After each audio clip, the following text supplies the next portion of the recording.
I was only 18 the night my life changed forever. I didn't die that night, but something inside me did. Even now, when I close my eyes, I can still hear it, the faint hiss that crept through the dark like a whisper meant only for me. That was the night I met him. The serpent of the river. The father of my curse. December heat hung over the small village of Umuoma like smoke. The air smelled of palm wine and dust. The men had gone to the square to drink and argue about politics. The women sat outside their huts, plaiting hair and gossiping softly. I had just returned from the city with my father. He worked as a carpenter there, and every Christmas, we would visit my mother, who refused to leave the village. Mama always said the city made her sick, too much noise, too many spirits. She preferred her quiet house at the edge of the village, near the road that led to the stream. That December evening, the sun had gone down behind the palm trees, and the frogs were starting their nightly chorus. Mama looked at me from her bamboo chair. "Ada, go and fetch water before it gets late." I nodded but didn't move. My friends, Ngozi and Chika, had come to call me earlier, and I promised to meet them. I told myself I'd fetch the water later. But later came too late. By the time I returned home, Mama's face was hard. "You forgot the water." "I'll go now," I said quickly, but my voice shook. "Now? When the moon has not even risen," she scolded. "You're growing stubborn, Ada.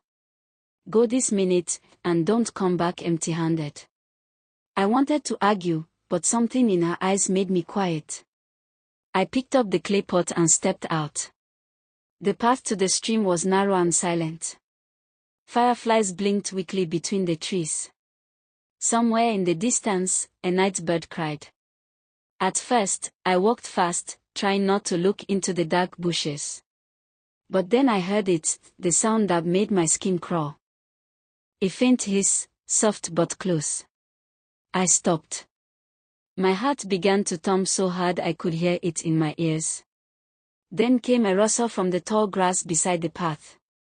I froze. From the shadows, a green snake slithered across the path and disappeared into the darkness ahead. I stood there, breathing hard. After a moment, I told myself it was gone and kept walking. The stream wasn't far. I could hear the gentle sound of water against rocks. When I reached it, I knelt beside the shallow edge, dipped my pot into the cool water, and sighed. The sound of the water calmed me.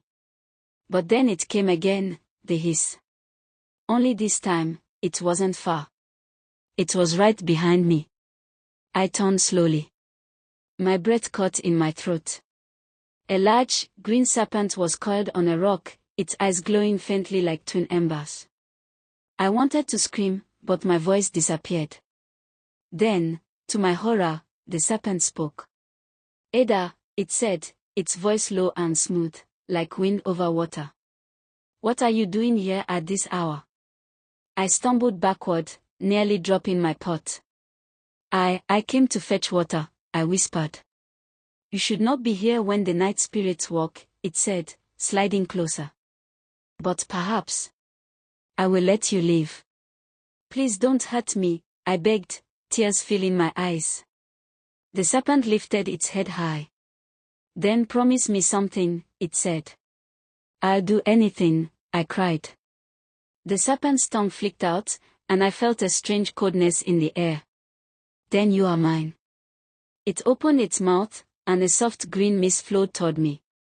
Before I could move, it surrounded me.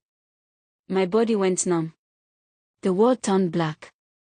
When I opened my eyes again, I was lying beside the stream. Morning light spilled through the trees. Around me, I could hear voices.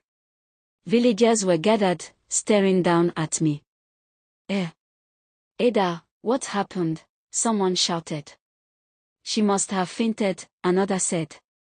I sat up slowly, confused. The last thing I remembered was the serpent's eyes and that strange mist. "Where am I?" I asked weakly. "By the stream," said a woman. "We found you lying here." I looked around, The serpent was gone. I quickly stood, clutching my wrapper tightly. My body ached all over. I thanked them and hurried home, trembling. When Mama saw me, she frowned. "Where have you been? Your father has been looking for you." I swallowed hard. "I went to sleep at Grandma's house," I lied. "I fetched the water early this morning." Mama looked suspicious but said nothing more. That evening, I bathed behind the house. As I rubbed my stomach, I noticed something strange, a small mark, just below my belly button. It looked like a tattoo. A serpent coiled into a circle, its head biting its tail. I gasped. My heart began to pound again. I tried to scrub it off, but it didn't fade. Days passed, and I tried to forget what happened. I convinced myself it was just a dream, that maybe I had fallen and hit my head. But the mark remained. Then, weeks later, Mama came to my room one morning, holding something in her hand. Her face was pale. "Ada," she said, "what is this I'm hearing?" "What, Mama?" I asked. "The women say your body is changing. Are you hiding something from me?" I stared at her, confused. That evening, she called the local nurse. After checking me, the nurse looked at Mama and sighed. "Your daughter is with child." The words hit me like a thunderclap. "Pregnant?" I shouted. "That's not possible." "I haven't." I stopped myself. Mama's eyes were filled with shock and anger. "Whose child is it?" she demanded. "I don't know," I cried. But that night, as I lay on my mat, I dreamed again. The serpent appeared, its eyes glowing brighter than before. "Mother of my children," it hissed softly. "They dwell within you." I woke up screaming. The days that followed were filled with fear and shame. Mama avoided me, and Papa refused to speak at all. The villagers whispered when they saw me. Some said I had been possessed by spirits. Others said I had gone mad. I began to feel something moving inside me, not like a child kicking, but like something slithering. Every time it happened, I bit my lips to stop myself from crying out. One morning, I woke up drenched in sweat. My stomach felt heavy, tight. Then I felt something move downward. Before I could stand, I felt a cold, wet sensation between my legs. Panicking, I threw off my wrapper and froze. Something small and green was moving under the bedsheet. I jumped out of bed, trembling. Then I saw it. A small green snake crawled out from under the sheet and slithered toward me. My heart nearly stopped. It was real. I stumbled backward, knocking over a stool. The snake didn't hiss. It just watched me, its tongue flicking in and out slowly. Then, it started to follow me. I screamed and ran to the corner of the room, grabbing a broom. But when I raised my hand to strike, something strange happened. The snake stopped. It lifted its head, almost like it understood me. For a moment, I felt something that wasn't fear. It was like pity. The little creature looked lost, fragile. Still, I couldn't keep it there. I ran out to the backyard, panting. My hands shook so badly I could barely hold the broom. Then I heard a voice. "Ada." I froze. The voice was deep, echoing, coming from nowhere and everywhere at once. "Ada, do not harm our child." My blood turned cold. I turned around quickly, but there was no one behind me. Then, I looked toward the window, and saw the large green serpent staring back at me from the reflection in the glass. Its eyes met mine, burning with a strange light. I screamed and dropped the broom. "What do you want from me?" I cried. The reflection rippled like water. The serpent's mouth moved. "When the time comes," it said, "bring my children to the river, or face my wrath." Then the image vanished. I fell to my knees, shaking. The small snake slithered to my feet and curled beside me, quiet and still. That night, I didn't sleep. I hid the snake in a calabash lined with cloth and covered it with a lid. Mama and Papa didn't notice. They were too busy pretending I didn't exist. When the moon rose, I made a decision.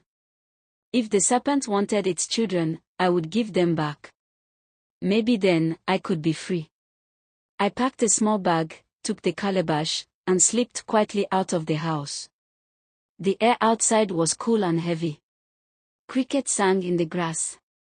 I walked along the familiar path toward the stream, the same one where everything had begun. Every shadow seemed to move. Every sound made me flinch.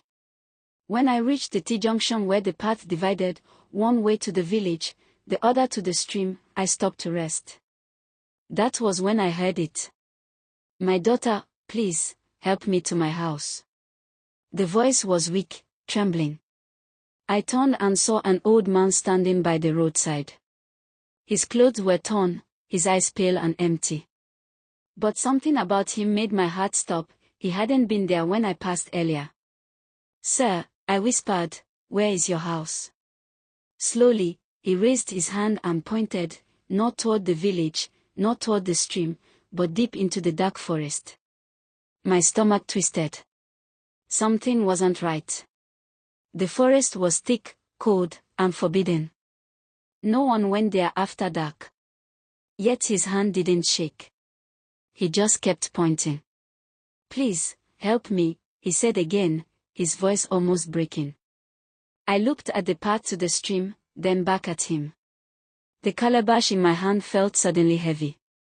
The snake inside moved slightly, as if it knew. I took a step backward. The old man smiled faintly, but his eyes remained empty. My heart began to pound again. The night wind rose, rustling the leaves around us. I didn't know what to do. If I followed him, I might never return. If I didn't, what if this was another test?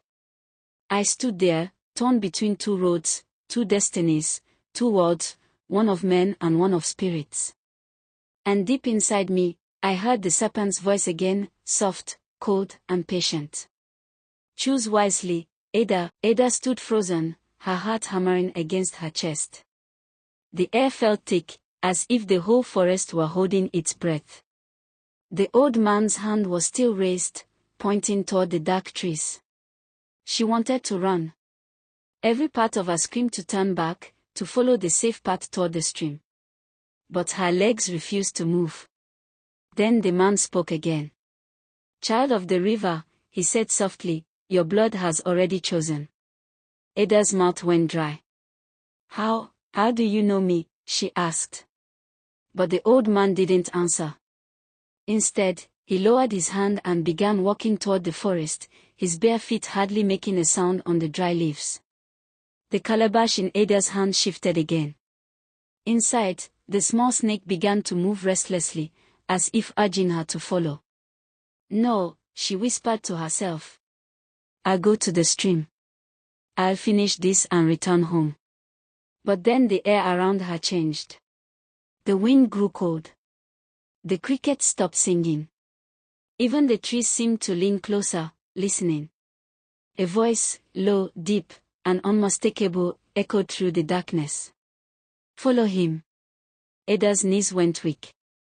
It was the serpent's voice again, the same voice that had haunted her dreams. Her hands trembled as she turned toward the forest. The old man was no longer visible, but faint footprints led into the darkness. With slow, shaking steps, she followed. The deeper she went, the stranger the forest became. The trees were taller here, their roots twisted like giant snakes buried beneath the earth. The moonlight barely reached the ground. Every step made her heart beat faster. She could feel eyes on her, though she couldn't see anyone. She gripped the calabash tighter. Suddenly, something brushed against her ankle. She jumped, nearly dropping the pot. It was only a vine. But when she looked again, the vine was moving. It curled slowly around her foot, almost like it was alive. Ada screamed and kicked it off, stumbling backward. That was when she saw something glimmering in the distance, a faint light, like a lantern. "Old man," she called. "Are you there?" No reply. She took a few cautious steps forward. The light flickered again, and she could see the outline of a small hut. The door was half open. Smoke curled weakly from a small fire inside. "Is anyone here?" she whispered. Then, from inside the hut, she heard the same trembling voice. "Come in, my daughter." Ada hesitated, then slowly pushed the door open. The old man sat on a stool near the fire, staring into the flames. His shadow stretched across the mud floor. "Why did you bring me here?" she asked. The man didn't look up. His voice was calm, almost tired. "Because your path is no longer your own." Ada frowned. "What do you mean?" "You carry a mark that does not belong to this world," he said. "You have been chosen by the river god, the serpent who watches from beneath the waters." Ada's eyes filled with tears.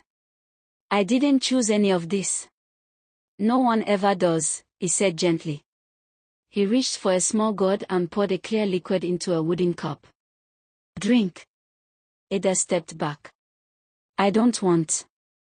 "Drink," he repeated. "Or you will not see another dawn." She hesitated, then took the cup and sipped. The liquid was cold and bitter, but as it slid down her throat, a strange warmth spread through her body. Suddenly, her vision blurred. The walls of the hut began to sway. The fire crackled louder, and the smoke changed color, from gray to green. Ada tried to move, but her legs gave way. She fell to her knees, gasping for breath. What's happening to me?" she cried. "Do not fight it," the old man said calmly. "You are being shown what was hidden." Her eyes rolled back, and in an instant, she was no longer in the hut.